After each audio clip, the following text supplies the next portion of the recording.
ನಮಸ್ಕಾರ. ಕೊರೋನಾ ಎಚ್ಚರ ಸಂಜೆಯ ವಿಶೇಷ ಬುಲೆಟಿನ್ಗೆ ಸ್ವಾಗತ. ನಾನು ಗೌತಮ್ ಶೆಟ್ಟಿ.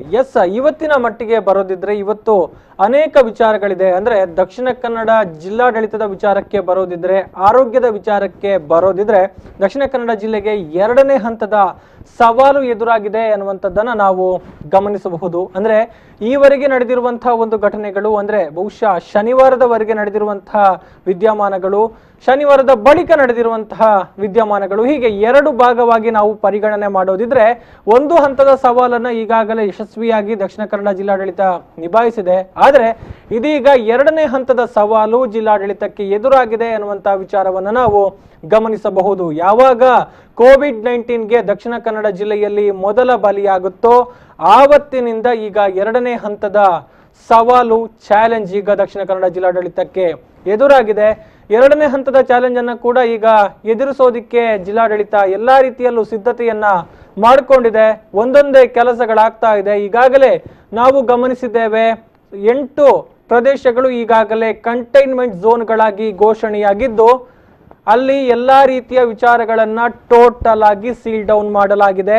ಅದರ ನಡುವೆ ಈಗ ನಿನ್ನೆ ಏನು ಬಂಟ್ವಾಳದಲ್ಲಿ ಪ್ರಕರಣ ಪತ್ತೆಯಾಯಿತು, ಆ ಸೋಂಕಿಗೆ ತುತ್ತಾಗಿ ಮಹಿಳೆ ಏನು ಸಾವನ್ನಪ್ಪಿದ್ರು, ಅದಕ್ಕೆ ಸಂಬಂಧಪಟ್ಟ ಹಾಗೆ ಈಗ ಅನೇಕ ಪ್ರೊಸೀಜರ್ಗಳು ಕೂಡ ಆಗ್ತಾ ಇದೆ. ಮುಖ್ಯವಾಗಿ ಆ ಒಂದು ಮಹಿಳೆ ಮತ್ತು ಮನೆಯವರ ಜೊತೆಗೆ ಸಂಪರ್ಕಕ್ಕೆ ಬಂದಿರುವಂತಹ ಸಾಧ್ಯತೆ ಇರುವಂತಹ 34 ಮಂದಿಯನ್ನ ಈಗ ಕ್ವಾರಂಟೈನ್ ಮಾಡಲಾಗಿದೆ. ಈ ಬಗ್ಗೆ ಸಂಸದರು ಕೂಡ ಅಧಿಕೃತವಾಗಿ ಮಾಹಿತಿಯನ್ನ ಕೊಟ್ಟಿದ್ದಾರೆ. ಇವತ್ತು ಬಂಟ್ವಾಳಕ್ಕೆ ತೆರಳಿ ಅಲ್ಲಿ ಒಂದು ವಿಶೇಷವಾದ ಸಭೆಯನ್ನ ನಡೆಸಿದ್ದಾರೆ. ಮುಂದಕ್ಕೆ ಏನಾಗಬೇಕು ಅನ್ನುವಂತಹ ನಿಟ್ಟಿನಲ್ಲಿ ವಿಸ್ತೃತವಾಗಿ ಮಾತುಕತೆಗಳೆಲ್ಲವೂ ಕೂಡ ಆಗಿದೆ. ಅದರ ನಡುವೆ ಈಗ ಕಂಡು ಬರ್ತಾ ಇರುವಂತಹ ಬೆಳವಣಿಗೆ, ಈ ಒಂದು ಮೃತಪಟ್ಟಿರುವಂತಹ ಮಹಿಳೆ ಯಾರಿದ್ದಾರೆ ಅವರ ಆರೋಗ್ಯ ತಪಾಸಣೆಯನ್ನ ಮಾಡಿದ್ದ ಜೊತೆಗೆ ಅವರಿಗೆ ಚಿಕಿತ್ಸೆಯನ್ನ ಕೊಡ್ತಾ ಇದ್ದಂತಹ ವೈದ್ಯರ ಮೇಲೆ ಈಗ ಪ್ರಕರಣ ದಾಖಲಾಗಿದೆ ಬಂಟ್ವಾಳ ಠಾಣೆಯಲ್ಲಿ. ಬಂಟ್ವಾಳ ನಗರ ಠಾಣೆಯಲ್ಲಿ ಆ ಒಂದು ವೈದ್ಯರ ವಿರುದ್ಧ ಈಗ ದೂರು ದಾಖಲಾಗಿರುವಂತದ್ದು. ಬಂಟ್ವಾಳ ತಾಲೂಕು ವೈದ್ಯಾಧಿಕಾರಿಗಳು ಕೊಟ್ಟಿರುವಂತ ದೂರಿನ ಹಿನ್ನೆಲೆಯಲ್ಲಿ ಪ್ರಕರಣವನ್ನ ದಾಖಲು ಮಾಡಿಕೊಳ್ಳಲಾಗಿದೆ. ಕೊರೋನಾ ಪಾಸಿಟಿವ್ ಪ್ರಕರಣ ಕಂಡು ಬಂದಿದೆ. ಮಾತ್ರ ಅಲ್ಲ, ದಕ್ಷಿಣ ಕನ್ನಡ ಜಿಲ್ಲೆಯಲ್ಲಿ ಮೊದಲ ಬಲಿ ಕೂಡ ಆಗಿದೆ. ಈ ಹಿನ್ನೆಲೆಯಲ್ಲಿ ಕ್ರಮವನ್ನ ತೆಗೆದುಕೊಂಡಿರುವಂತಹ ವಿಚಾರವನ್ನ ನಾವು ಗಮನಿಸಬಹುದು. ಮಹಿಳೆ ಮೃತಪಟ್ಟಿರುವಂತಹ ಹಿನ್ನೆಲೆಯಲ್ಲಿ ಪ್ರಾಥಮಿಕ ಚಿಕಿತ್ಸೆಯನ್ನ ನೀಡಿದಂತಹ ವೈದ್ಯರ ಮೇಲೆ ಈಗ ಪ್ರಕರಣ ದಾಖಲಾಗಿದೆ. ಕೊರೋನಾ ವೈರಸ್ನ ಬಗ್ಗೆ ಇವರು ನಿರ್ಲಕ್ಷ್ಯವನ್ನ ತೋರಿದ್ದಾರೆ. ಆರೋಗ್ಯ ಇಲಾಖೆಗೆ ಯಾವುದೇ ರೀತಿ ಸಮರ್ಪಕವಾಗಿ ಇವರು ಮಾಹಿತಿಯನ್ನ ಕೊಟ್ಟಿಲ್ಲ. ಮಾಹಿತಿ ಕೊಡದೆ ಕೊರೋನಾ ಹರಡುವಿಕೆಗೆ ಇವರು ಕಾರಣರಾಗಿದ್ದಾರೆ ಎನ್ನುವಂತಹ ಒಂದು ದೂರನ್ನ ಬಂಟ್ವಾಳದ ತಾಲೂಕು ವೈದ್ಯಾಧಿಕಾರಿಗಳು ಕೊಟ್ಟಿದ್ರು. ಅವರು ಕೊಟ್ಟಿರುವಂತಹ ದೂರಿನ ಆಧಾರದಲ್ಲಿ ಈಗ ಬಂಟ್ವಾಳ ನಗರ ಠಾಣೆಯಲ್ಲಿ ಪ್ರಕರಣ ದಾಖಲಾಗಿದೆ.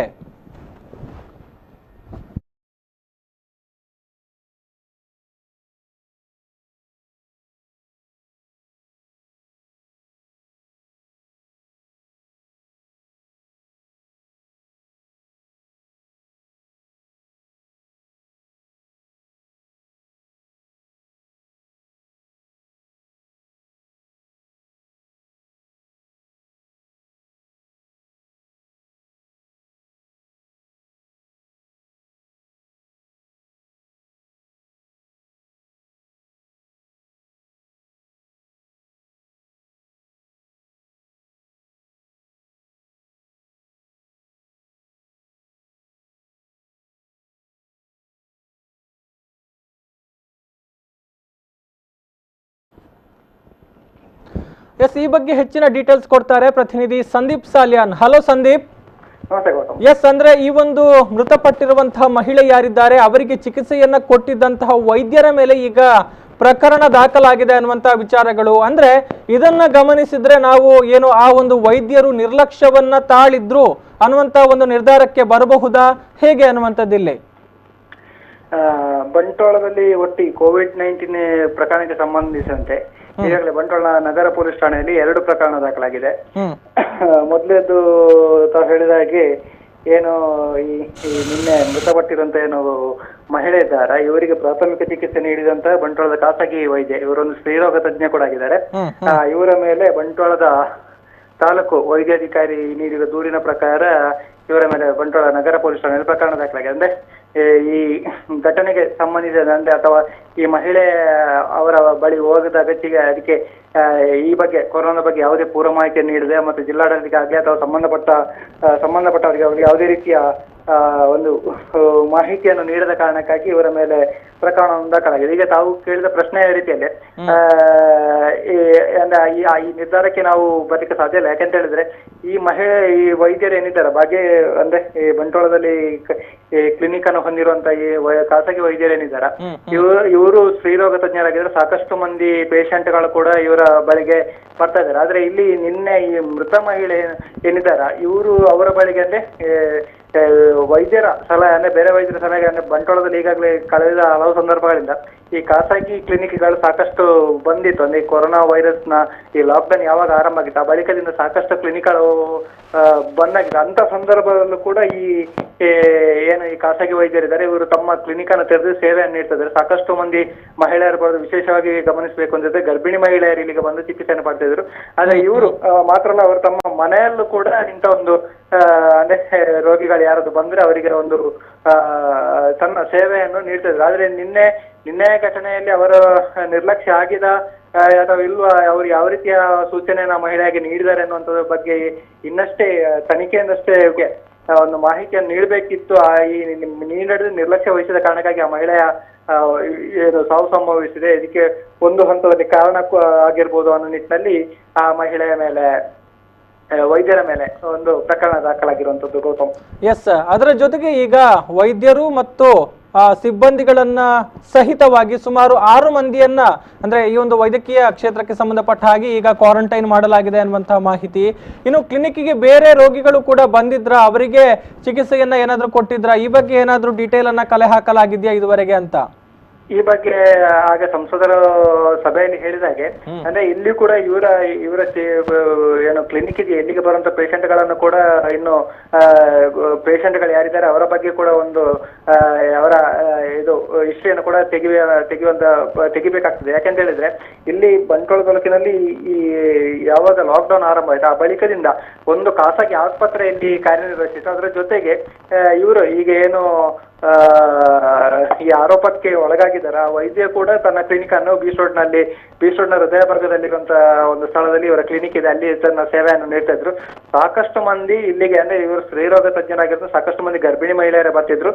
ಮಧ್ಯಾಹ್ನ 12 ಗಂಟೆವರೆಗೆ ಒಂದು ಜನಸಂಚಾರಕ್ಕೆ ಅವಕಾಶ ಇದ್ರು ಕೂಡ ಇವರ ಕ್ಲಿನಿಕ್ ನಲ್ಲಿ ಮಧ್ಯಾಹ್ನ 2 ಗಂಟೆವರೆಗೂ ಕೂಡ ಇದು ತುಂಬಿ ತೊಡಗ್ತಿದೆ. ಅದು ಯಾವಾಗ ಈ ನಿನ್ನೆ ಘಟನೆ ನಡೀತಾ ಆ ಬಳಿಕದಿಂದ ಕ್ಲಿನಿಕ್ ಸಂಪೂರ್ಣ ಕ್ಲೋಸ್ ಇದೆ. ಮಾತ್ರ ಅಲ್ಲ ಈಗ ಇವತ್ತು ಕೂಡ ಗಮನಿಸಿದಂತೆ ಇವತ್ತು ಕೂಡ ಸಾಕಷ್ಟು ಮಂದಿ ದೂರದ ಭಾಗದ ಮಹಿಳೆಯರು ಕೂಡ ಅವರ ಕ್ಲಿನಿಕ್ನ ಮುಂಭಾಗದಲ್ಲಿ ಬಂದು ಕಾಯ್ತಿರುವಂತ ದೃಶ್ಯ ಕಂಡು ಬಂದಿದೆ. ಅವಾಗ ವೈದ್ಯರು ಕ್ಲಿನಿಕ್ ಅನ್ನು ಓಪನ್ ಮಾಡ್ತಾರೆ ಅಂದ್ರೆ ಇದರಿಂದ ಇವರ ಅಂದ್ರೆ ಈಗ ಬಂದಿರೋ ಆರೋಪದಿಂದ ಅಥವಾ ಇನ್ನು ಈ ಮುಂದಿನ ಏನು ಬೆಳವಣಿಗೆ ಇದೆ ಅಥವಾ ಇವರ ವೈದ್ಯರ ಹೋಮ್ ಕ್ವಾರಂಟೈನ್ ಏನಿದೆ ಇದರಿಂದಾಗಿ ಕೇವಲ ಒಂದು ಮಹಿಳೆಗೆ ತೊಂದರೆ ಆಗಿರೋದಲ್ಲ, ಇವರನ್ನು ಅವಲಂಬಿಸಿರುವಂತ ಸಾಕಷ್ಟು ಮಂದಿ ಗರ್ಭಿಣಿಯರಿಗೆ ಕೂಡ ತೊಂದರೆ ಆಗ್ತಾ ಇದೆ. ಆ ನಿಟ್ಟಿನಲ್ಲಿ ಮಾತ್ರ ಅಲ್ಲ ಇಲ್ಲಿ ಸಾಕಷ್ಟು ಬೇರೆ ಬೇರೆ ವಿಧದ ಗರ್ಭಿಣಿಯರು ಇರ್ಬೋದು, ಸಾಕಷ್ಟು ವೃದ್ಧ ಮಹಿಳೆಯರು ಕೂಡ ಇವರ ಒಂದು ಕ್ಲಿನಿಕ್ಗೆ ಬರುವುದರಿಂದ ಇನ್ನು ಮುಂದಿನ ದಿನಗಳಲ್ಲಿ ಯಾರೆಲ್ಲ ಈ ಕ್ಲಿನಿಕ್ಗೆ ಬರ್ತಾ ಇದ್ರೆ ಯಾರೆಲ್ಲ ಈ ಮಹಿಳೆ ಇದ್ದ ಸಂದರ್ಭದಲ್ಲಿ ಇವರ ಜೊತೆ ಸಂಪರ್ಕದಲ್ಲಿ ಇದ್ರು ಅನ್ನುವಂಥದ್ದು ಇನ್ನು ಮುಂದಿನ ದಿನಗಳಲ್ಲಿ ಕಲೆ ಹಾಕಬೇಕು ಆಗಿದೆ. ಓಕೆ, ಎಸ್, ಅಂದ್ರೆ ಇನ್ನು ಬಂಟ್ವಾಳ ಪ್ರದೇಶ ಕೆಲವೊಂದು ಭಾಗಗಳು ಟೋಟಲ್ ಆಗಿ ಈಗ ಸೀಲ್ ಡೌನ್ ಆಗಿದೆ ಅನ್ನುವಂಥದ್ದು. ಅಂದ್ರೆ ಇವತ್ತಿನ ಮಟ್ಟಿಗೆ ಕೆಲವೊಂದು ಸಮಸ್ಯೆಗಳು ಎದುರಾಗಿತ್ತು, ಎಲ್ಲರಿಗೂ ಕೂಡ ಬೇಕಾಗಿರುವಂತಹ ಅವಶ್ಯಕ ವಸ್ತುಗಳು ಬೆಳಗಿನ ವೇಳೆ ಸಿಗಲಿಲ್ಲ, ಪೂರೈಕೆ ಆಗ್ಲಿಲ್ಲ ಅನ್ನುವಂಥ ವಿಚಾರಗಳು. ಸೊ ನಾಳೆ ಕೂಡ ಇದೇ ರೀತಿಯ ಪರಿಸ್ಥಿತಿ ಉದ್ಭವ ಆಗಬಹುದು ಅಥವಾ ಎಲ್ಲ ರೀತಿಯ ವ್ಯವಸ್ಥೆಗಳನ್ನ ಈಗ ಮಾಡಲಾಗಿದ್ಯಾ ಹೇಗೆ ಅನ್ನುವಂಥದ್ದು ಸಂದೀಪ್? ಇವತ್ತು ಆರಂಭದ ಹಂತದಲ್ಲಿ ಸಾಮಾನ್ಯವಾಗಿ ಇಂಥ ಸಮಸ್ಯೆಗಳು ಕಂಡು ಬರುವುದು. ಈ ಹಿಂದೆ ನಾವು ನೋಡಿದಾಗ ಬಂಟ್ವಾಳ ತಾಲೂಕಿನಲ್ಲಿ ಹಿಂದೆ ಸಜೀಪ ನಡು ಗ್ರಾಮದಲ್ಲೂ ಕೂಡ ಇಂಥ ಲಾಕ್ಡೌನ್ ಆಗಿತ್ತು. ಮಾತ್ರ ಅಲ್ಲ ತುಂಬೆಯಲ್ಲೂ ಕೂಡ ಇಲ್ಲಿ ಸೀಲ್ ಡೌನ್ ಅನ್ನು ಕೂಡ ಮಾಡಲಾಗಿದೆ. ಈ ಸಂದರ್ಭದಲ್ಲಿ ಅಲ್ಲೂ ಕೂಡ ಇಂಥ ಒಂದು ಕ್ರಮಗಳು ಬಂದಿದೆ. ಅಂದ್ರೆ ಏಕಾಏಕಿ ಅಲ್ಲಿ ಅಧಿಕಾರಿಗಳು ಏನು ಕ್ರಮ ಕೈಗೊಳ್ಬೇಕು ಮತ್ತೆ ಅದನ್ನು ಮೇಲಾಧಿಕಾರಿಗಳು ಚರ್ಚಿಸಿ ಅವರು ನಿರ್ಧಾರ ಮಾಡಬೇಕಾಗಿರೋದ್ರಿಂದ ಸ್ವಲ್ಪ ಆರಂಭದ ಹಂತದಲ್ಲಿ ಸ್ವಲ್ಪ ಸಮಸ್ಯೆಗಳು ಕಂಡು ಬರ್ತದೆ. ಹಿಂದೆ ಸಜೀಪ ನಡುವಲ್ಲೂ ಕೂಡ ಅಂಥದ್ದೇ ಒಂದು ಸಮಸ್ಯೆ ಬಂದಿತ್ತು. ಬೆಳಗಿನ ಹೊತ್ತಿನಲ್ಲಿ ನಮಗೆ ಸರಿಯಾಗಿ ಹಾಲು ಬಂದಿಲ್ಲ ಅಥವಾ ನಮಗೆ ಬೇಕಾದಾಗ ದಿನಸಿ ಬಂದಿಲ್ಲ ಅನ್ನೋ ಆರೋಪಗಳು ಸಾರ್ವಜನಿಕ ಕೇಳಿ ಬಂದಿದೆ. ಆದ್ರೆ ಇದನ್ನು ಹಂತ ಹಂತ ನೇರವಾಗಿ ಜನರಿಗೆ ಹೋಗಿ ಆಹಾರ ಸಾಮಗ್ರಿಗಳಂತಹ ಹಾಲನ್ನು ಕೊಡ್ಲಿಕ್ಕೆ ಸಾಧ್ಯ ಇಲ್ಲದೆ ಅಧಿಕಾರಿಗಳೇ ಒಂದು ಸುರಕ್ಷಾ ಕ್ರಮಗಳನ್ನು ಅನುಸರಿಸಿಕೊಂಡು ಹೋಗ್ಬೇಕಾಗಿರೋದ್ರಿಂದ ಆರಂಭದ ಹಂತದಲ್ಲಿ ಸ್ವಲ್ಪ ತೊಂದರೆ ಆಗ್ತದೆ. ಆದ್ರೆ ಇವತ್ತು ಸಂಸದರು ಮತ್ತು ಶಾಸಕರ ಒಂದು ಸಭೆಯಲ್ಲಿ ಕೂಡ ಅವರಿಗೆ ಸ್ಪಷ್ಟ ಸೂಚನೆ ನೀಡಲಾಗಿದೆ. ನಾಳೆಯಿಂದಲೇ ಯಾರು ಈ ಇದರಲ್ಲಿ ಕ್ವಾರಂಟೈನ್ ಅಲ್ಲಿ ಇದ್ದಾರೆ ಅವರಿಗೆ ಮನೆಗೆ ಆಹಾರವನ್ನು ಮುಟ್ಟಿಸುವಂತ ವ್ಯವಸ್ಥೆ ಮಾಡಬೇಕು. ಈ ನಿಟ್ಟಿನಲ್ಲಿ ಅಧಿಕಾರಿಗಳು ಕೂಡ ಒಂದು ಸಮರೋಪದಲ್ಲಿ ಕೆಲಸ ಮಾಡ್ತಿದ್ದಾರೆ. ಇನ್ನೊಂದು ಗಮನಾರ್ಹ ವಿಷಯ ಅಂತ ಹೇಳಿದ್ರೆ, ಇವತ್ತು ಬಂಟ್ವಾಳದ ಬಾರೆಕಾಡು ಅನ್ನೋಂಥ ಒಂದು ಪುರಸಭೆ ವ್ಯಾಪ್ತಿ ಬಾರೆಕಾಡು ಅನ್ನೋಂಥ ಒಂದು ಪ್ರದೇಶ ಇದೆ. ಇಲ್ಲಿ ಮಧ್ಯಾಹ್ನ 12 ಗಂಟೆ ಬಳಿಕ ಸಾಕ ಅಂಗಡಿಗಳನ್ನು ಮುಚ್ಚಬೇಕು ಅನ್ನೋಂಥ ಸೂಚನೆ ಇದ್ರೂ ಕೂಡ ಇಲ್ಲಿ ಒಂದು ಅಂಗಡಿಯನ್ನು ತೆರೆದು ವ್ಯಾಪಾರ ಮಾಡುತ್ತಿದ್ದಂಥದ್ದು ಮಾತ್ರ ಅಲ್ಲ, ಬೈಕಿನಲ್ಲಿ ಕೂಡ ಬಳಿಕ ಕೂಡ 12 ಗಂಟೆ ಬಳಿಕ ಕೂಡ ವಿನಾಕಾರಣ ಬೈಕ್ನಲ್ಲಿ ಓಡಾಡ್ತಿರುವವರನ್ನು ಇಲ್ಲಿನ ಒಂದು ಫ್ಲೈಯಿಂಗ್ ಸ್ಕ್ವಾಡ್ ನಲ್ಲಿ ಕರ್ತವ್ಯ ನಿರ್ವಹಿಸುವಂತಹ ಬಂಟ್ವಾಳ ಪುರಸಭೆಯ ಒಬ್ರು ಪರಿಸರ ಇಂಜಿನಿಯರ್ ಇವರು ಅವರನ್ನು ತಡೆ ನಿಲ್ಲಿಸಿ ವಿಚಾರಣೆ ಮಾಡಿದಾಗ ಅವರು ಮತ್ತೆ ಅವರ ಯಾರು ಡ್ರೈವರ್ ಇದ್ದಾರೆ ಇವರ ಮೇಲೆ ದಾಳಿ ಮಾಡುವಂತ ಒಂದು ಯತ್ನ ನಡೆದಿದೆ. ಈ ಬಗ್ಗೆ ಕೂಡ ಬಂಟ್ವಾಳ ನಗರ ಪೊಲೀಸ್ ಸ್ಟೇಷನ್ ನಲ್ಲಿ ಕಂಪ್ಲೇಂಟ್ ಆಗಿದೆ ಮತ್ತು ಈ ಬಗ್ಗೆ FIR ಕೂಡ ಪೊಲೀಸರು ದಾಖಲೆ ಮಾಡಿಕೊಂಡಿದ್ದಾರೆ. ಅಂದ್ರೆ ಇವರ ಬಗ್ಗೆ ಕೂಡ ಒಂದು ಈ ಹಿಂದೆ ಆರೋಪ ಕೇಳಿ ಬಂದಿತ್ತು. ಇವರು ಪೊಲೀಸ್ ಅಲ್ಲದಿದ್ರು ಕೂಡ ಒಂದು ಪರಿಸರಾಧಿಕಾರಿ ಆದ್ರೂ ಕೂಡ ಇವರು ಲಾಠಿ ಬೀಸ್ತಾರೆ ಜನರು ಕೂಡ ಇನ್ನೊಂದು ಕಡೆಯಿಂದ ಕೇಳಿ ಬರ್ತಾ ಇದೆ. ಎಸ್, ಇನ್ನು ಇದಕ್ಕೆ ಸಂಬಂಧಪಟ್ಟ ಹಾಗೆ ಅನೇಕ ವಿಚಾರಗಳನ್ನ ಕಲೆ ಹಾಕಿಕೊಳ್ಬೇಕಾಗುತ್ತೆ. ಸೀಲ್ ಡೌನ್ ಆದಂತಹ ಪ್ರದೇಶದಲ್ಲಿ ಪ್ರತಿ ಮನೆಗೂ ತೆರಳಿ ಅಲ್ಲಿ ಒಂದು ಅವರ ಆರೋಗ್ಯದ ಬಗ್ಗೆ ಮಾಹಿತಿಯನ್ನ ಪಡೆಯುವಂತಹ ಕೆಲಸಗಳು ಆಗುತ್ತೆ. ಸೊ ಈಗ ಬಂಟ್ವಾಳದಲ್ಲಿ ಅಂತಹ ಪ್ರಕ್ರಿಯೆಗಳು ಆರಂಭ ಆಗಿದ್ಯಾ ಆರೋಗ್ಯ ಇಲಾಖೆ ವತಿಯಿಂದ ಅನ್ನುವಂಥದ್ದು? ಈ ನಿನ್ನೆ ಏನು ಈ ಸೀಲ್ ಡೌನ್ ಆಗಿರುವಂತ ಒಂದು ಬಂಟ್ವಾಳ ಪ್ರದೇಶದಲ್ಲಿ ಆರೋಗ್ಯ ಇಲಾಖೆ ಅಧಿಕಾರಿಗಳು ನಿನ್ನೆಯಿಂದಲೇ ಅವರು ಕಾರ್ಯನಿರ್ವಹಿಸಿದ್ದಾರೆ. ಮಾತ್ರ ಅಲ್ಲ, ಈಗಾಗಲೇ ಜಿಲ್ಲಾಡಳಿತ ಸೂಚನೆ ಏನಿದೆಯಾ ಪ್ರತಿ ಮನೆಗೂ ತೆರಳಿ ಆಶಾ ಕಾರ್ಯಕರ್ತೆಯರು ಅವರು ಏನು ಜನರ ಒಂದು ಗಂಟಲು ದ್ರವ ಆಗಿರ್ಬೋದು ಅಥವಾ ಅವರ ಆರೋಗ್ಯದ ಸ್ಥಿತಿಗತಿಗಳ ಬಗ್ಗೆ ವರದಿಯನ್ನು ತಯಾರಿಸಬೇಕು ಅನ್ನೋ ಸೂಚನೆಯನ್ನು ಜಿಲ್ಲಾಡಳಿತ ನೀಡಿತು. ಮಾತ್ರ ಅಲ್ಲ, ಇಲ್ಲಿನ ಸ್ಥಳೀಯ ಆರೋಗ್ಯ ಇಲಾಖೆ ಕೂಡ ಅವರಿಗೆ ಇಂಥ ಒಂದು ಸೂಚನೆ ನೀಡಿದೆ. ಈ ನಿಟ್ಟಿನಲ್ಲಿ ಆರೋಗ್ಯ ಆಶಾ ಕಾರ್ಯಕರ್ತೆಯರು ಕೂಡ ಮನೆ ಮನೆಗೆ ಭೇಟಿ ನೀಡಿ ಕೆಲಸ ಮಾಡ್ತಾ ಇದ್ದಾರೆ. ಮಾತ್ರ ಅಲ್ಲ, ನಿನ್ನೆಯಿಂದಲೇ ಇಲ್ಲಿ ಆರೋಗ್ಯ ಅಧಿಕಾರಿಗಳು ಈ ಪರಿಸರದಲ್ಲಿ ಇದ್ದುಕೊಂಡು ಇಲ್ಲಿನ ಒಂದು ಸಂಪೂರ್ಣ ನಿಗಾವನ್ನು ನೋಡ್ತಾ ಇದ್ದಾರೆ. ಮತ್ತೆ ಬಂಟ್ವಾಳದ ಏನೇ ಈಗ ಕ್ವಾರಂಟೈನ್ ವ್ಯಾಪ್ತಿಗೊಳಪಟ್ಟಿದೆ ಅಲ್ಲಿಯ ಕೇವಲ ಒಂದು 200-250 ಮೀಟರ್ ದೂರದಲ್ಲೇ ಬಂಟ್ವಾಳ ಸರ್ಕಾರಿ ಆಸ್ಪತ್ರೆ ಕೂಡ ಇರುವುದರಿಂದ ಆರೋಗ್ಯ ಇಲಾಖೆ ಸಂಪೂರ್ಣವಾದಂತಹ ಒಂದು ಎಚ್ಚರಿಕೆಯನ್ನು ವಹಿಸಿಕೊಂಡು ಕೆಲಸವನ್ನು ನಿರ್ವಹಿಸಬೇಕು. ಎಸ್, ಥ್ಯಾಂಕ್ ಯು ಸಂದೀಪ್ ತಮ್ಮೆಲ್ಲ ಮಾಹಿತಿಗಾಗಿ.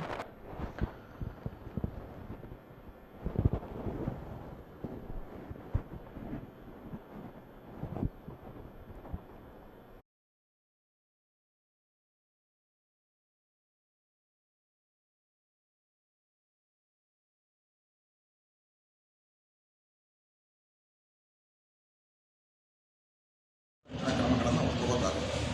4ನೇದು ಎಲ್ಲಿ ಸೀಲ್ ಡೌನ್ ಆಗಿದೆ ಬಂಟ್ವಾಳ ಪೇಟೆ, ಅಲ್ಲಿ ಮೂಲಭೂತ ಸೌಕರ್ಯಗಳಿಗೆ ತೊಂದರೆ ಆಗದ ರೀತಿಯಲ್ಲಿ ಅವ್ರಿಗೆ ಬೇಕಾಗಿರ್ತಕ್ಕಂಥ ಆಹಾರ ವ್ಯವಸ್ಥೆಗೆ ಏನೇ ಸಮಸ್ಯೆಗಳಿದ್ದರೂ ಅದಕ್ಕೆ ಪರಿಹಾರ ಮಾಡ್ತಕ್ಕಂಥ ವಾರ್ ರೂಮ್ ಕಡೆಯಿಂದ ಶಾಸಕರ war room, tahsildar war room ಕಡೆಯಿಂದ ಹಲವು ವ್ಯವಸ್ಥೆಗಳನ್ನು ಮಾಡಬೇಕು. ಅದಕ್ಕೆ ಅಧಿಕಾರಿಗಳ ತಂಡಗಳನ್ನು ಮಾಡಿದ್ವಿ.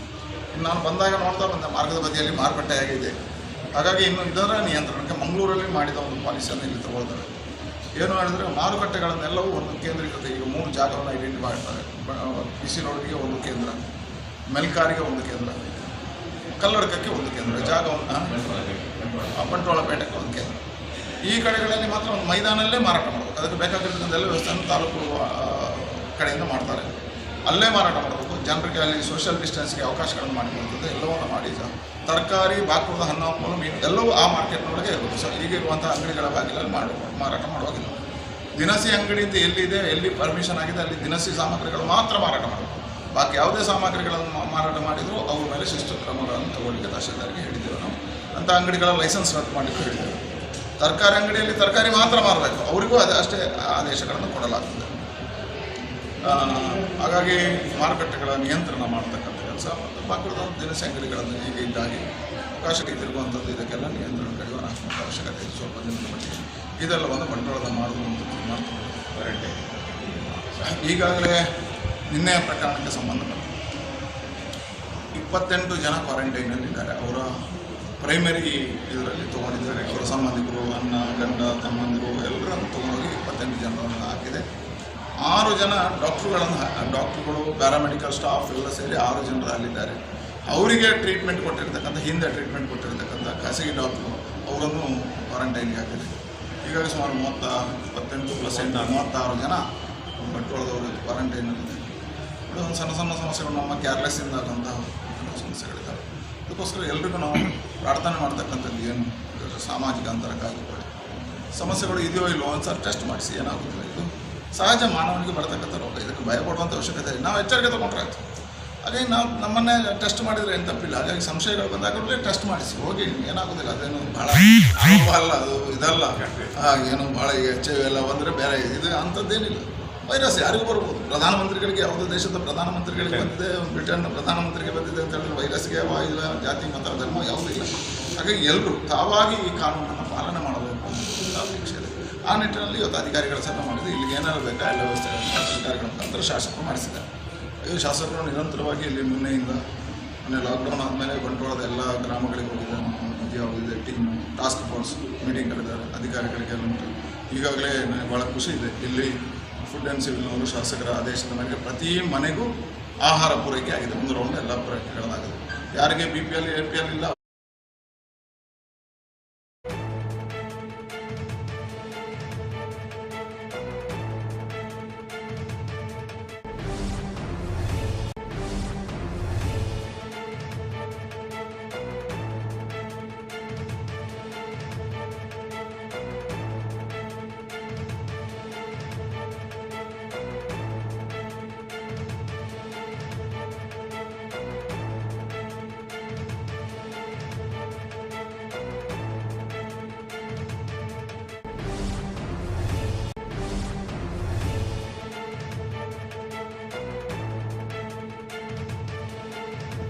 ಎಸ್, ಇನ್ನು ಬಂಟ್ವಾಳದ ಮಹಿಳೆ ಮೃತಪಟ್ಟಂತಹ ಪ್ರಕರಣಕ್ಕೆ ಸಂಬಂಧಪಟ್ಟ ಹಾಗೆ ಮೃತ ಮಹಿಳೆಯ ಅಂತ್ಯಕ್ರಿಯೆಯನ್ನ ಬೋಳೂರಿನ ಚಿತಾಗಾರದಲ್ಲಿ ನೆರವೇರಿಸಲಾಗಿತ್ತು. ಈಗಾಗಲೇ ನಾವು ಗಮನಿಸಿದ ಹಾಗೆ ಈ ಒಂದು ವಿಚಾರಕ್ಕೆ ಅಲ್ಲಿನ ಸ್ಥಳೀಯರಿಂದ ನಿನ್ನೆ ವಿರೋಧ ವ್ಯಕ್ತವಾಗಿತ್ತು. ನಮ್ಮನ್ನ ಕತ್ತಲಲ್ಲಿಟ್ಟು, ಅಂದ್ರೆ ನಮಗೆ ಸರಿಯಾಗಿ ಮಾಹಿತಿಯನ್ನ ಕೊಡದೆ ಅಲ್ಲಿ ಅಂತಿಮ ಸಂಸ್ಕಾರವನ್ನ ಮಾಡಲಾಗಿದೆ. ಜೊತೆಗೆ ಸೂಕ್ತ ಮುನ್ನೆಚ್ಚರಿಕಾ ಕ್ರಮವನ್ನ ತೆಗೆದುಕೊಳ್ಳದೆ ಅಲ್ಲಿ ಒಂದು ಅಂತ್ಯಕ್ರಿಯೆಯನ್ನ ನೆರವೇರಿಸಲಾಗಿದೆ ಎನ್ನುವಂತಹ ಆಕ್ರೋಶವನ್ನ ನಿನ್ನೆ ದಿನ ವ್ಯಕ್ತಪಡಿಸಿದ್ರು. ಅದು ಇವತ್ತು ಕೂಡ ಮುಂದುವರೆದಿತ್ತು. ಅಂದ್ರೆ ಕೆಲವೊಂದು ಮಾಹಿತಿ ಹಿನ್ನೆಲೆಯಲ್ಲಿ ಅಲ್ಲಿ ಇವತ್ತು ಕೂಡ ಅಲ್ಲಿನ ಸ್ಥಳೀಯರು ಜಮಾಯಿಸಿ ಇಂತಹ ಪ್ರಕರಣಗಳು ಮುಂದಕ್ಕೆ ನಡೀಬಾರದು ಎನ್ನುವಂತಹ ನಿಟ್ಟಿನಲ್ಲಿ ಆಕ್ರೋಶವನ್ನ ವ್ಯಕ್ತಪಡಿಸಿದ್ರು. ಇನ್ನು ಒಂದು ಸ್ಥಳಕ್ಕೆ ವಿಧಾನ ಪರಿಷತ್ ಸದಸ್ಯ ಐವನ್ ಡಿಸೋಜಾ ಅವರು ಕೂಡ ಭೇಟಿ ನೀಡಿದ್ರು. ಇತರ ಜನಪ್ರತಿನಿಧಿಗಳು ಕೂಡ ಈ ಸಂದರ್ಭದಲ್ಲಿ ಭೇಟಿ ನೀಡಿ ಅಲ್ಲಿನ ಸ್ಥಳೀಯರ ಜೊತೆಗೆ ಮಾತನಾಡುವಂತಹ ಒಂದು ಪ್ರಯತ್ನವನ್ನ ಮಾಡಿದ್ರು. ಸಂಬಂಧಪಟ್ಟಂತವರ ಗಮನಕ್ಕೆ ತಂದು ಈ ಬಗ್ಗೆ ಕ್ರಮವನ್ನ ತೆಗೆದುಕೊಳ್ಳುತ್ತೇವೆ ಅನ್ನುವಂತಹ ಭರವಸೆಯನ್ನ ಕೂಡ ನೀಡಿದ್ರು.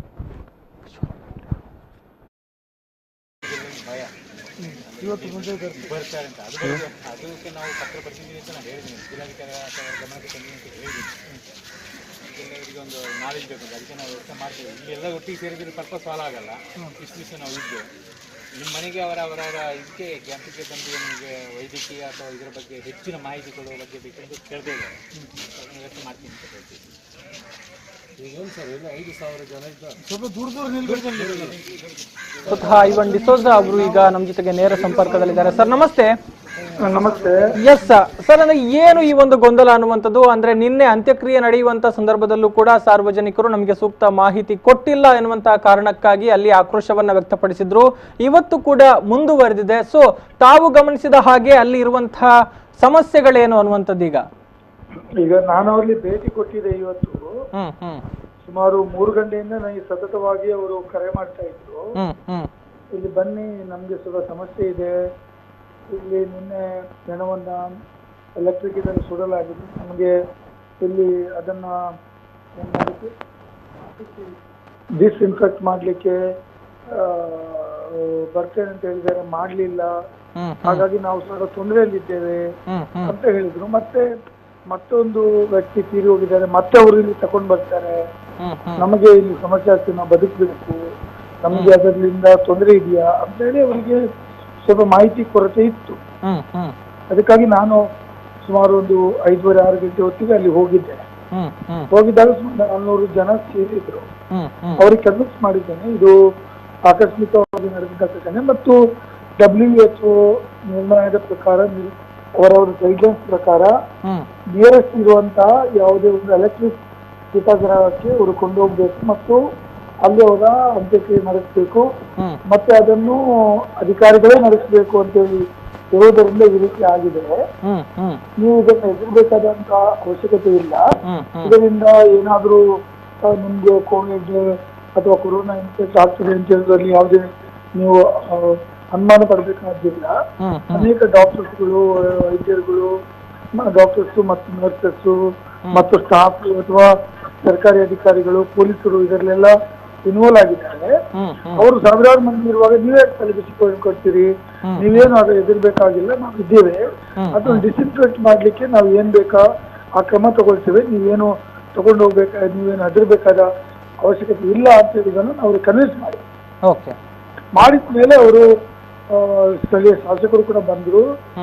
ಮತ್ತೆ ಅವರು ಎಲ್ಲ ಅದೇ ರೀತಿ ಅವರವರ ಮನೆಗಳಿಗೆ ಹೋಗಿದ್ದಾರೆ.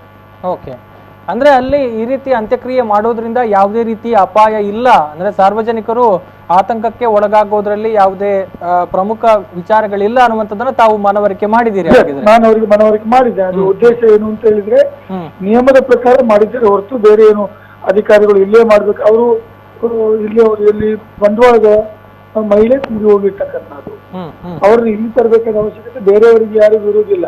ಸಹಜವಾಗಿ ನಮ್ಮ ಒಂದು ನಿಯಮದ ಪ್ರಕಾರ ಎಲ್ಲಿ ಸತ್ತಿದ್ದಾರೋ ಅಲ್ಲೇ ಕರ್ಕೊಂಡು ಹೋಗ್ತಾರೆ ಅವರ ಮನೆಗಳಿಗೆ. ಆದರೆ ಇದೊಂದು ಆಕಸ್ಮಿಕವಾಗಿರ್ತಕ್ಕಂಥ ಇದೊಂದು ಅಪರೂಪದ ಘಟನೆ ಆಗಿರುವುದರಿಂದ ಮತ್ತು ಎಲೆಕ್ಟ್ರಿಕ್ ಚಿತಾಗ್ರಹ ಇಲ್ಲೇ ಇರುವುದರಿಂದ ಅದು ಇಲ್ಲಿ ಮಾಡ್ಬೇಕಾದ ಅನಿವಾರ್ಯ ಆಯ್ತು ಅಂತ ಹೇಳುವುದನ್ನ ಹೇಳಿಕೆ ಹೊರತು ಅದರಿಂದ ನಿಮ್ಗೆ ಏನ್ ತೊಂದರೆ ಆಗಲ್ಲ.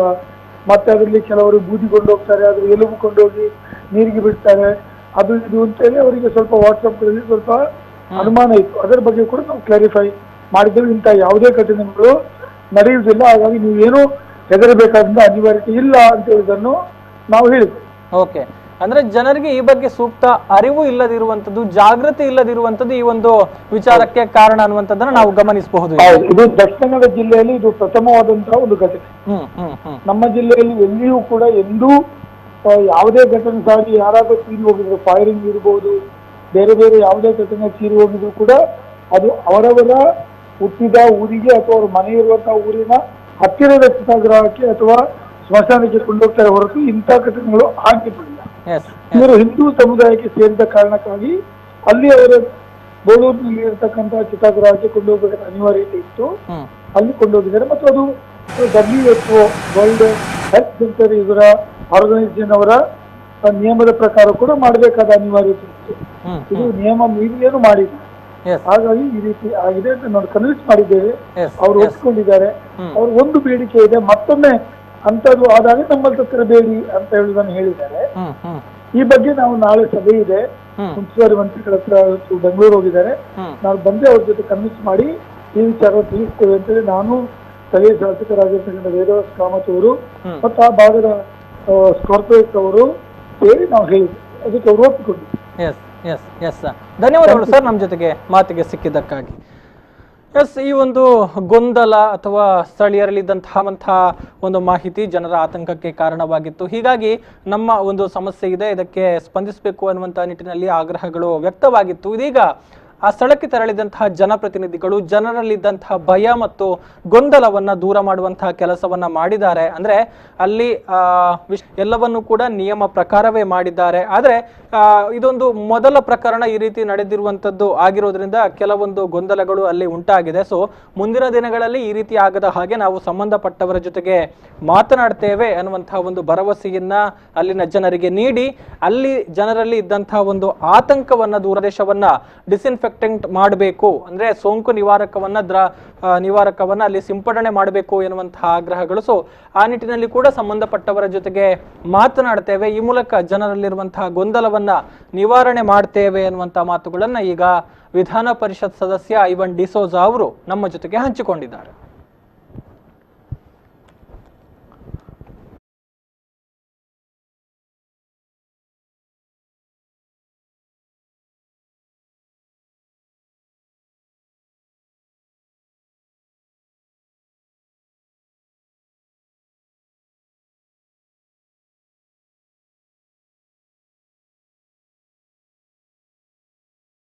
ಅನ್ನೋದು ವ್ಯವಸ್ಥೆ ಮಾಡಿದ್ರೆ ಒಳ್ಳೇದು.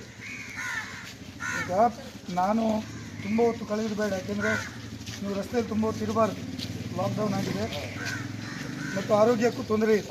ನಾವಿಷ್ಟು ನಮ್ಮ ಆರೋಗ್ಯ ಅಲ್ಲ, ಇನ್ನೊಬ್ಬನ ಆರೋಗ್ಯ ಹಾಳಾಗಿದೆ. ನಾನು ನಿನ್ನೆ ರಾತ್ರಿ ಬರಬೇಕಂತಿದ್ದವ, ನಾನು ಬೇರೆ ಬೇರೆ ಕಾರಣಗಳಿಗಾಗಿ ರದ್ದು ಬರಲಿಕ್ಕೆ ಆಗಲಿಲ್ಲ. ಈಗ ನಾನು ಡಿ ಸಿಗೆ ಮಾತಾಡಿದೆ, ಇಲ್ಲಿ ಬರುವ ಮುಂಚೆ ನಾನು DHOಗೆ ಮಾತಾಡಿದೆ. ಕಾನೂನುಬದ್ಧವಾಗಿ ಏನಿರುವುದು ಅಂದರೆ, ಯಾರಾದರೂ ಇಂಥ ಇರುವಂತಹ ರುದ್ರಭೂಮಿಗಳಿಗೆ ಎಲೆಕ್ಟ್ರಿಕ್ ಇರುವಲ್ಲಿ ತಗೊಂಡು ಹೋಗಬೇಕು ಚಿತಾಗ್ರಹಕ್ಕೆ ಅಂತ ಇದೆ. ಅದಕ್ಕೋಸ್ಕರ ಅವರು ಇಲ್ಲಿ ನಿನ್ನೆ ಮಾಡಿದ್ದಾರೆ.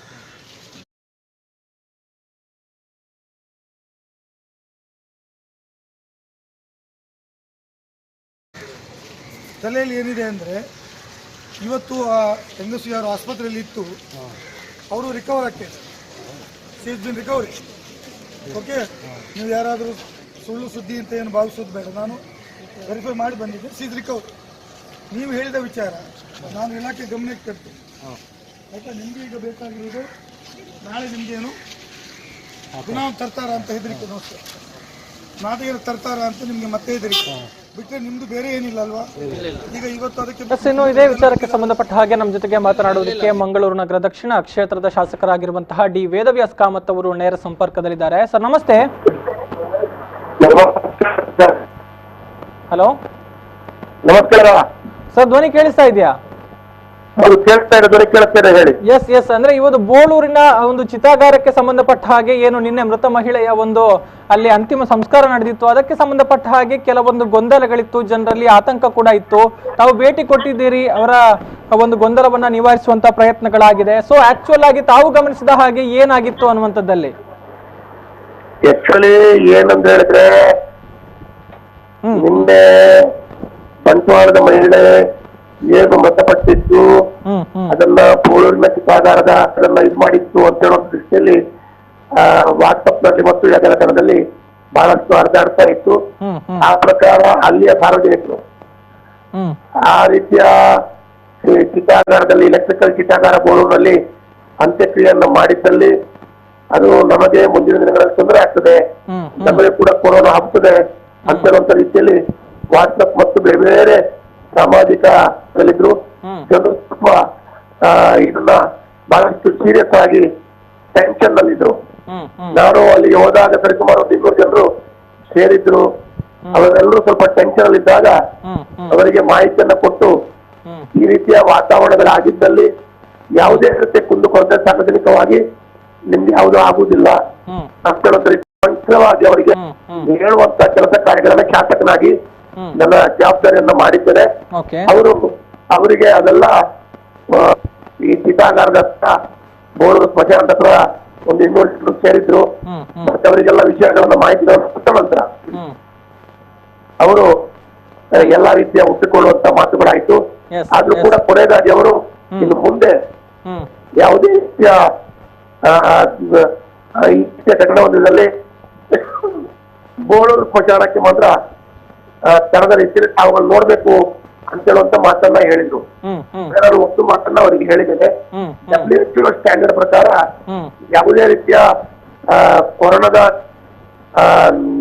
ಇದರಲ್ಲಿ ಯಾರಾದ್ರೂ ಒಬ್ರು ನಿಧನ ಹೊಂದಿದ್ದಲ್ಲಿ ಅವರ ಹತ್ತಿರದ ಯಾವ ಆಸ್ಪತ್ರೆಯಲ್ಲಿ ನಿಧನ ಹೊಂದಿದ್ದಾರೆ ಅದರ ಆಸ್ಪತ್ರೆ ಹತ್ತಿರದ ಎಲೆಕ್ಟ್ರಿಕಲ್ ಚಿತಾಗಾರದಲ್ಲೇ ಅದನ್ನು ಮಾಡಬೇಕು ಅಂತ ಹೇಳಿ WHO ಸ್ಟ್ಯಾಂಡರ್ಡ್ ಸ್ಪೆಸಿಫಿಕೇಶನ್ ಇದೆ. ಆ ಪ್ರಕಾರ ಆ ರೀತಿಯಲ್ಲಿ ಯಾರಾದ್ರೂ ಮಾಡುವಂತದ್ದು ಮಾಡಿರ್ಬೋದು. ಹಾಗಿರುವ ತಾವು ಯಾವತ್ತೂ ತಾವು ಮನೆಯ ಹೊರಗಡೆ ಇದ್ದಾರೆ.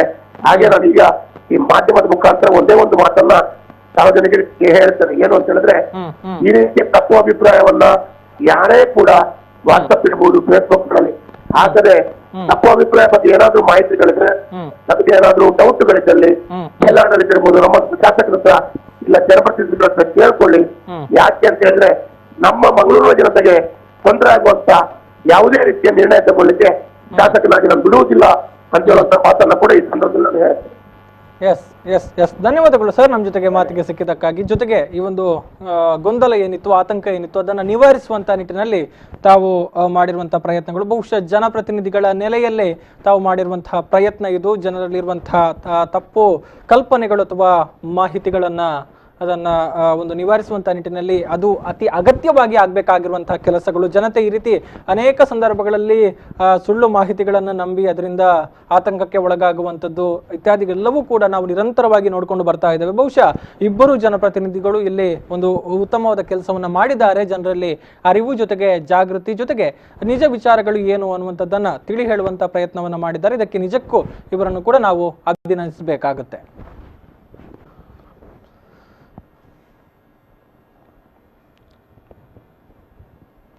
ಇನ್ನಷ್ಟು ಪ್ರಮುಖ ಸುದ್ದಿಗಳಿದೆ, ಮಾಹಿತಿಯನ್ನು ಕೊಡ್ತೀನಿ. ಆದರೆ ಅದಕ್ಕೂ ಮುನ್ನ ಒಂದು ಪುಟ್ಟ ವಿರಾಮ.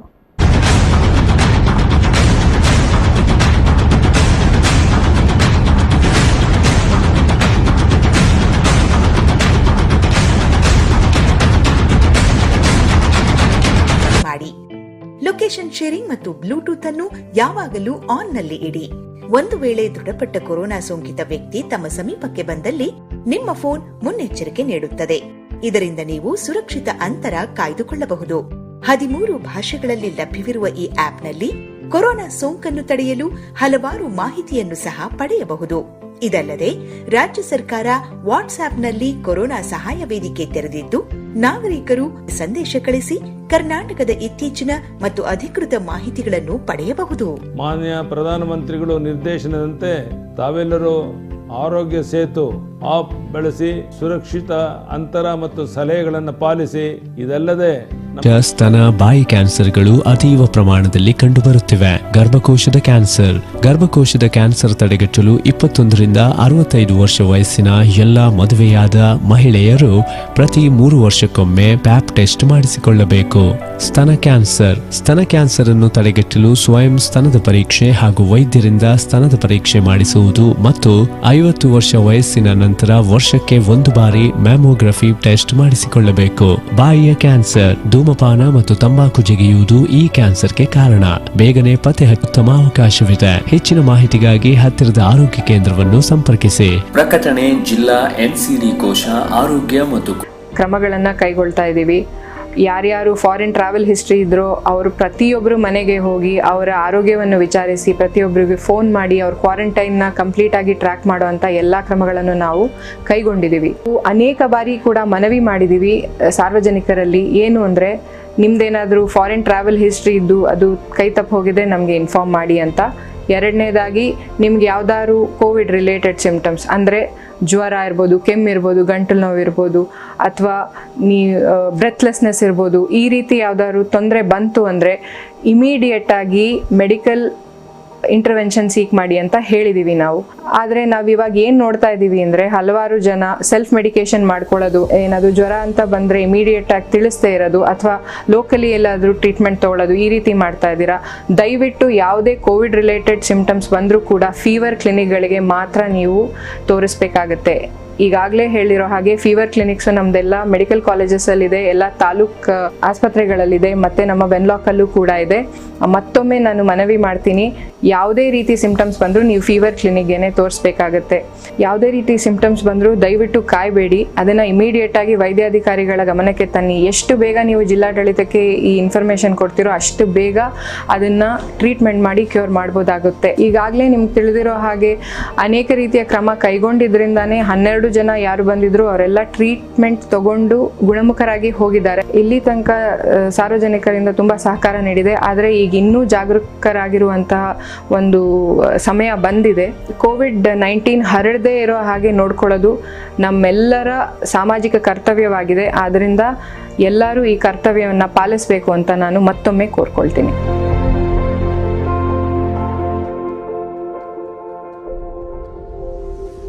ಮಾನವನ ದೇಹದ ರಕ್ತನಾಳಗಳಲ್ಲಿ ಹರಿಯುವ ಚಲಿಸುವ ರಕ್ತವು ಸಾಮಾನ್ಯಕ್ಕಿಂತ ಅಧಿಕ ಒತ್ತಡದಲ್ಲಿ ಹರಿಯುವ ಚಲಿಸುವ ಕ್ರಿಯೆಯೇ ಅಧಿಕ ರಕ್ತದೊತ್ತಡ. ಪದೇ ಪದೇ ತಲೆನೋವು, ತಲೆ ತಿರುಗುವುದು, ಉಸಿರಾಟದ ಸಮಸ್ಯೆ, ದೃಷ್ಟಿಯ ಸಮಸ್ಯೆಗಳು, ಅನಿಯಮಿತ ಹೃದಯದ ಬಡಿತ ಇವೆಲ್ಲವೂ ಅಧಿಕ ರಕ್ತದೊತ್ತಡಕಾಯಿ. ಕರಿದ ಪದಾರ್ಥಗಳನ್ನು ಸೇವಿಸಬಾರದು. ಧೂಮಪಾನ, ಮದ್ಯಪಾನ ಮತ್ತು ತಂಬಾಕು ಪದಾರ್ಥಗಳನ್ನು ಸೇವಿಸಬಾರದು. ದಿನನಿತ್ಯ ದೈಹಿಕ ಚಟುವಟಿಕೆ, ಯೋಗ ಮತ್ತು ವ್ಯಾಯಾಮವನ್ನು ತಪ್ಪದೇ ಮಾಡಿ. ತಮ್ಮ ಬಿಪಿಯನ್ನು ನಿಯಮಿತವಾಗಿ ಹತ್ತಿರದ ಆರೋಗ್ಯ ಕೇಂದ್ರದಲ್ಲಿ ಪರೀಕ್ಷಿಸಿ ಮತ್ತು ಸಲಹೆ ಪಡೆದುಕೊಂಡು ಮುಂಜಾಗ್ರತೆ ವಹಿಸಿ. ಪ್ರಕಟಣೆ ಜಿಲ್ಲಾ ಎನ್ಸಿಡಿ ಕೋಶ ಆರೋಗ್ಯ ಮತ್ತು ಕುಟುಂಬ ಕಲ್ಯಾಣ ಇಲಾಖೆ, ದಕ್ಷಿಣ ಕನ್ನಡ ಜಿಲ್ಲೆ, ಮಂಗಳೂರು.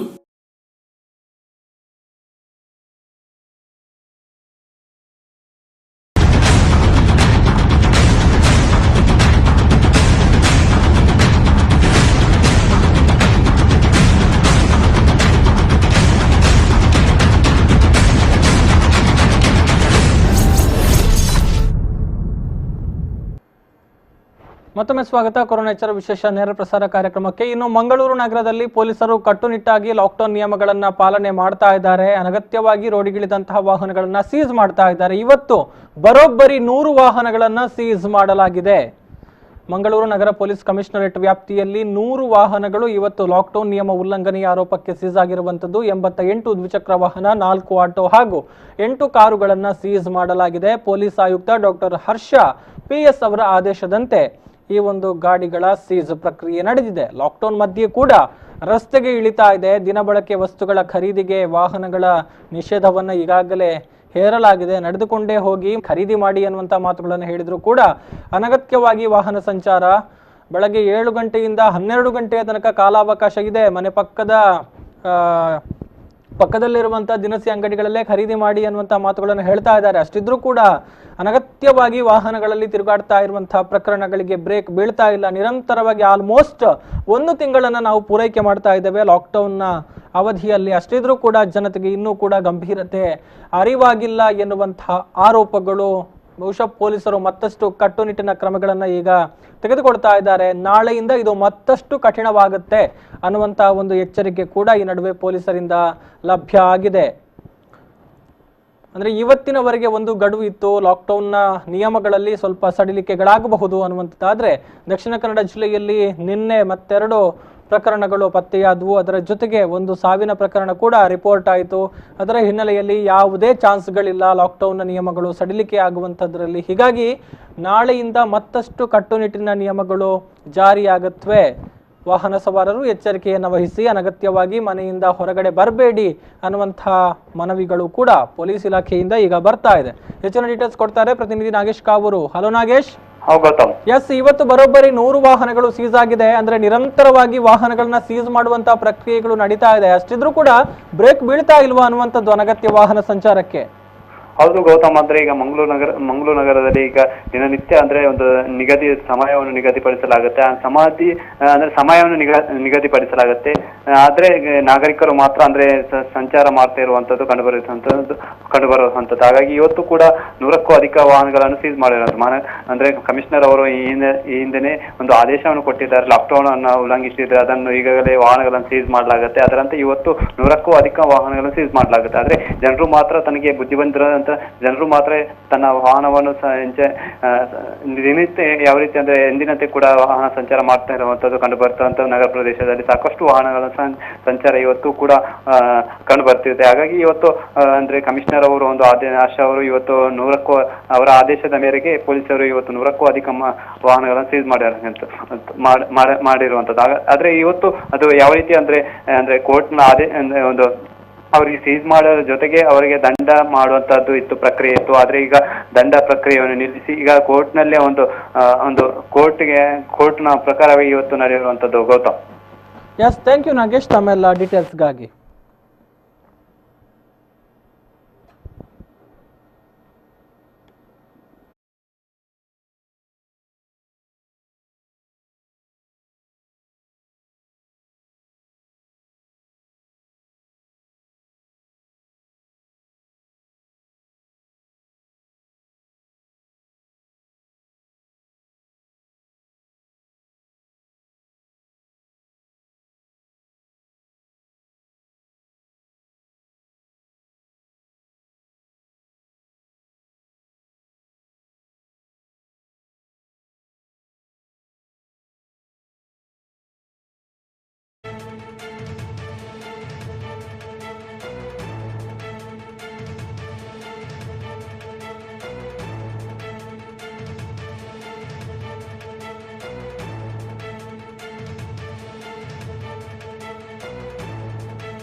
ನಾಳೆಯಿಂದ ಮತ್ತಷ್ಟು ಕಠಿಣ ಕ್ರಮಗಳೊಂದಿಗೆ ಲಾಕ್ಡೌನ್ ಜಾರಿಯಾಗುತ್ತೆ ಎನ್ನುವಂತಹ ಒಂದು ಮಾಹಿತಿಯನ್ನ ಈಗ ರಾಜ್ಯದ ಮುಖ್ಯಮಂತ್ರಿಗಳು ಕೊಟ್ಟಿದ್ದಾರೆ. ಇವತ್ತು ಈ ಬಗ್ಗೆ ಒಂದು ವಿಶೇಷವಾಗಿ ಸಂಪುಟ ಸಭೆ ಕೂಡ ನಡೆಯುತ್ತೆ. ಮುಂದಿನ ನಿರ್ಧಾರಗಳು ಏನು ಅನ್ನುವಂಥ ಒಂದು ಹಿನ್ನೆಲೆಯಲ್ಲಿ ಅನೇಕ ವಿಚಾರಗಳನ್ನು ಅಲ್ಲಿ ಚರ್ಚೆಗೆ ಒಳಪಡಿಸಲಾಗುತ್ತೆ. ಈ ಸಂದರ್ಭದಲ್ಲಿ ಹೇಳಿರುವಂತಹ ಮಾತುಗಳು. ಮುಖ್ಯಮಂತ್ರಿ ಯಡಿಯೂರಪ್ಪನವರು ರಾಜ್ಯದಲ್ಲಿ ಮೇ 3ರವರೆಗೂ ಕೂಡ ಲಾಕ್ಡೌನ್ನಲ್ಲಿ ಯಾವುದೇ ರೀತಿಯ ರಿಲ್ಯಾಕ್ಸೇಷನ್ ಇಲ್ಲ ಅನ್ನುವಂಥದ್ದನ್ನು ಅತ್ಯಂತ ಸ್ಪಷ್ಟವಾಗಿ ಹೇಳಿದ್ದಾರೆ. ಇನ್ನಷ್ಟು ಬಿಗಿ ಕ್ರಮಗಳೊಂದಿಗೆ ಲಾಕ್ಡೌನ್ ಮುಂದುವರಿಯುತ್ತೆ. ಮೇ 3ರವರೆಗೂ ಕೂಡ ಕಟ್ಟುನಿಟ್ಟಾಗಿ ಲಾಕ್ಡೌನ್ ಜಾರಿಯಲ್ಲಿ ಇರುತ್ತೆ. ಇನ್ನಷ್ಟು ಕ್ರಮಗಳ ಮೂಲಕ ಕೊರೋನಾವನ್ನ ನಿಯಂತ್ರಣ ಮಾಡೋದಿಕ್ಕೆ ನಮ್ಮ ರಾಜ್ಯ ಸರ್ಕಾರ ಸಜ್ಜಾಗಿದೆ ಎನ್ನುವಂತಹ ಒಂದು ವಿಚಾರವನ್ನ ಇಲ್ಲಿ ಮುಖ್ಯಮಂತ್ರಿ BS ಯಡಿಯೂರಪ್ಪನವರು ಹೇಳಿದ್ದಾರೆ. ಅಂದ್ರೆ ಮುಖ್ಯವಾಗಿ ನಾವು ಗಮನಿಸಬಹುದು, ನಿನ್ನೆ ರಾತ್ರಿ ವೇಳೆಗೆ ಬೆಂಗಳೂರಿನ ಪಾದರಾಯನಪುರದಲ್ಲಿ ನಡೆದಿರುವಂತಹ ಒಂದು ಘಟನೆ ಏನಿದೆ, ಅಲ್ಲಿ ಅವರನ್ನ ಕರೆದೊಯ್ಯೋದಕ್ಕೆ ಬಂದಿದ್ದಂತಹ ಪೊಲೀಸ್ ಸಿಬ್ಬಂದಿಗಳು ಜೊತೆಗೆ ಆರೋಗ್ಯ ಕಾರ್ಯಕರ್ತರ ಮೇಲೆ ಅಲ್ಲಿ ಏನು ಹಲ್ಲೆ ನಡೆಸೋದಿಕ್ಕೆ ಮುಂದಾಗಿದ್ದಾರೆ. ಈ ಒಂದು ವಿಚಾರಗಳೇನಿದೆ, ಇದು ಈಗ ಇಡೀ ರಾಜ್ಯದಲ್ಲಿ ನಿಯಮಗಳು ಮತ್ತಷ್ಟು ಕಟ್ಟುನಿಟ್ಟಾಗಿ ಪಾಲನೆಯಾಗುವಂತಹ ಒಂದು ವಿದ್ಯಮಾನಕ್ಕೆ ಕಾರಣವಾಗಿದೆ. ಆರೋಗ್ಯ ಕಾರ್ಯಕರ್ತರ ಮೇಲೆ ಹಲ್ಲೆ ಮಾಡಿದರೆ ನಾವು ಸಹಿಸೋದಿಲ್ಲ, ಆರೋಗ್ಯ ಕಾರ್ಯಕರ್ತರ ಮೇಲೆ ಹಲ್ಲೆ ಮಾಡಿದರೆ ಅದು ಶಿಕ್ಷಾರ್ಹ ಅಪರಾಧವಾಗುತ್ತೆ, ಈ ಬಗ್ಗೆ ಸುಗ್ರೀವಾಜ್ಞೆಯನ್ನ ಹೊರಡಿಸುತ್ತೇವೆ. ಅಂದ್ರೆ ಆರೋಗ್ಯ ಕಾರ್ಯಕರ್ತರು ಏನು ರಿಸ್ಕ್ಗೆ ಎಕ್ಸ್ಪೋಸ್ ಆಗಿ ಕೆಲಸವನ್ನ ನಿರ್ವಹಣೆ ಮಾಡ್ತಾ ಇದ್ದಾರೆ, ಅವರ ಆರೋಗ್ಯವನ್ನ ಕಾಪಾಡಿಕೊಳ್ಳುವಂಥದ್ದು, ಅವರ ಜೀವದ ರಕ್ಷಣೆಯ ಜವಾಬ್ದಾರಿ ನಮ್ಮ ಮೇಲಿದೆ. ಹೀಗಾಗಿ ನಾವು ಆರೋಗ್ಯದ ದೃಷ್ಟಿಯಿಂದ ಈ ಒಂದು ಕ್ರಮವನ್ನ ತೆಗೆದುಕೊಳ್ತಾ ಇದ್ದೇವೆ. ಕಾನೂನು ಕೈಗೆ ತೆಗೆದುಕೊಂಡವರ ಹಾಗೆ ಕೆಲವರು ಬಿಹೇವ್ ಮಾಡ್ತಾ ಇದ್ದಾರೆ. ಇನ್ನು ಪಾದರಾಯನಪುರದಲ್ಲಿ ನಡೆದಿರುವಂತಹ ಪ್ರಕರಣಕ್ಕೆ ಸಂಬಂಧಪಟ್ಟ ಹಾಗೆ 54 ಜನರನ್ನ ಅರೆಸ್ಟ್ ಮಾಡಲಾಗಿದೆ. ಮುಂದಕ್ಕೆ ಕಟ್ಟುನಿಟ್ಟಿನ ನಿಯಮಗಳ ಮೂಲಕ ಲಾಕ್ಡೌನ್ ಮೇ 3ರವರೆಗೂ ಕೂಡ ಜಾರಿಯಲ್ಲಿ ಇರುತ್ತೆ ಅನ್ನುವಂತಹ ಒಂದು ವಿಚಾರವನ್ನ ಮುಖ್ಯಮಂತ್ರಿ BS ಯಡಿಯೂರಪ್ಪನವರು ಹೇಳಿದ್ದಾರೆ.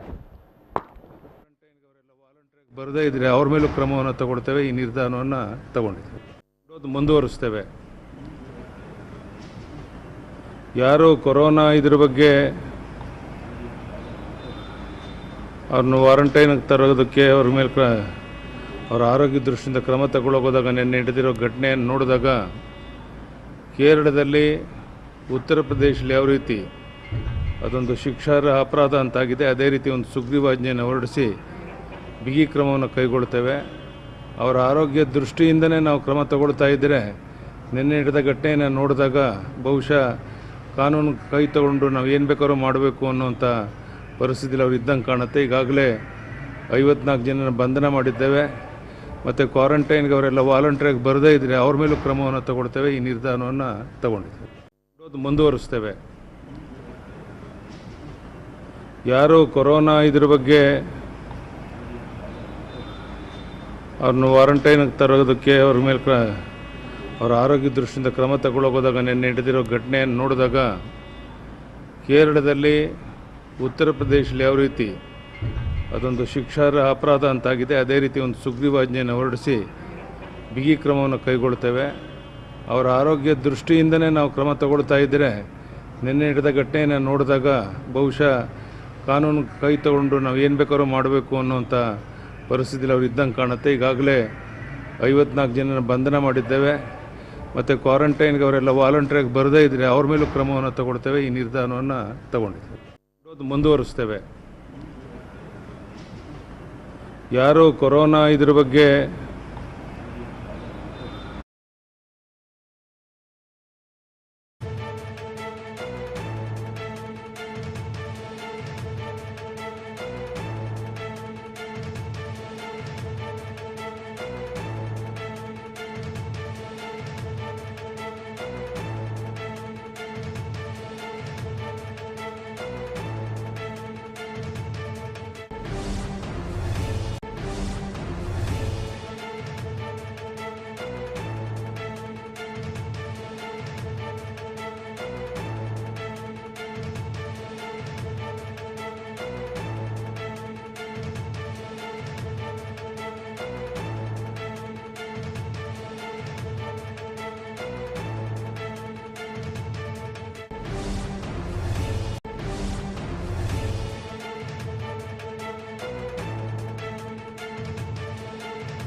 ಒಂದೇ ದಿನ 18 ಮಂದಿಗೆ ಕೋವಿಡ್-19 ಪಾಸಿಟಿವ್ ಆಗಿದೆ. ಕರ್ನಾಟಕ ರಾಜ್ಯದಲ್ಲಿ ಈ ಮೂಲಕ ಸೋಂಕಿತರ ಸಂಖ್ಯೆ 408ಕ್ಕೆ ಏರಿಕೆಯಾಗಿದೆ ಅನ್ನುವಂಥದ್ದನ್ನು ನಾವು ನೋಡಬಹುದು. ಇವತ್ತು ಬೆಳಗ್ಗೆ 5 ಪ್ರಕರಣಗಳು ಪತ್ತೆಯಾಗಿದ್ವು.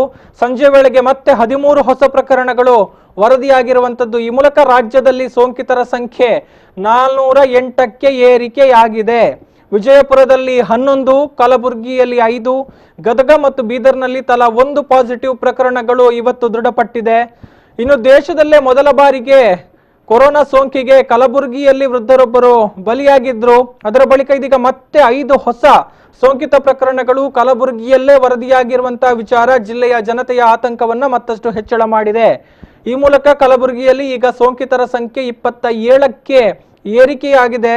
ರಾಜ್ಯದಲ್ಲಿ ಈವರೆಗೆ ಸೋಂಕಿತರ ಪೈಕಿ 16 ಮಂದಿ ಸಾವನ್ನಪ್ಪಿದ್ದಾರೆ. 112 ಮಂದಿ ಗುಣಮುಖರಾಗಿ ಆಸ್ಪತ್ರೆಯಿಂದ ಡಿಸ್ಚಾರ್ಜ್ ಆಗಿದ್ದಾರೆ ಇದುವರೆಗೆ ಅನ್ನುವಂಥ ವಿಚಾರವನ್ನ ನಾವು ನೋಡಬಹುದು. ಇನ್ನು ದಕ್ಷಿಣ ಕನ್ನಡ ಜಿಲ್ಲೆಗೆ ಸಂಬಂಧಪಟ್ಟ ಹಾಗೆ ಇವತ್ತು 25 ವರದಿಗಳು ಬಂದಿದೆ. 25 ವರದಿಗಳು ಕೂಡ ಟೋಟಲ್ ಆಗಿ ನೆಗೆಟಿವ್ ಆಗಿದೆ ಅನ್ನುವಂತಹ ಒಂದು ಆಶಾದಾಯಕ ವಿಚಾರವನ್ನ ನಾವು ಇಲ್ಲಿ ಗಮನಿಸಬಹುದು. ದಕ್ಷಿಣ ಕನ್ನಡ ಜಿಲ್ಲೆಯ ಹೆಲ್ತ್ ಬುಲೆಟಿನ್ ಸಂಜೆಗೆ ರಿಲೀಸ್ ಆಗಿದೆ.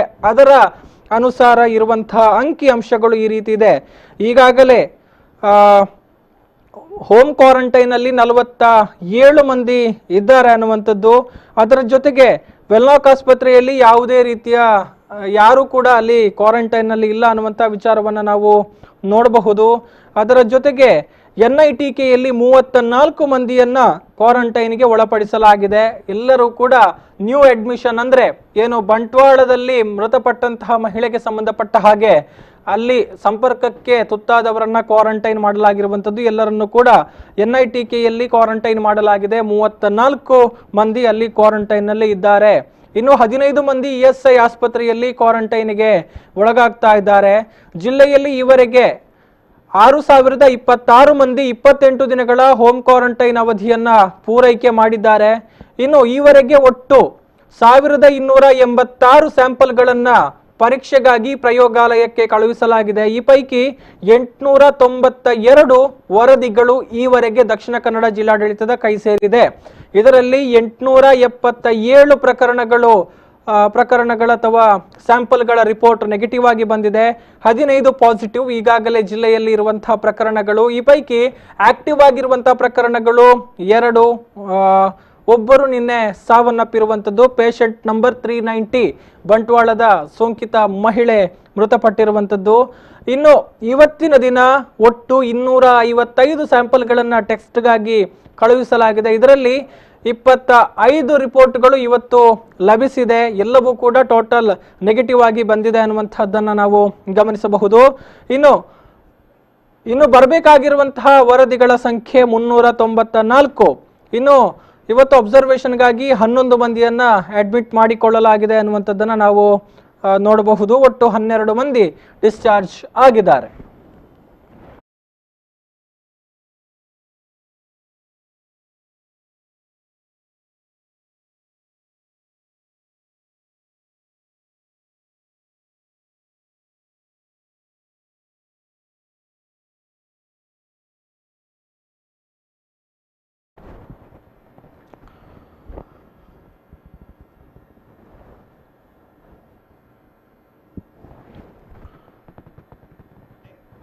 ಇದಿಷ್ಟು ಈ ಹೊತ್ತಿನ ಸುದ್ದಿ. ಮುಂದಿನ ಸುದ್ದಿ ಮಾಹಿತಿಗಳ ಜೊತೆಗೆ ಮತ್ತೆ ಬರ್ತೀನಿ. ನೋಡ್ತಾ ಇರಿ V4 ನ್ಯೂಸ್. ನಮಸ್ಕಾರ.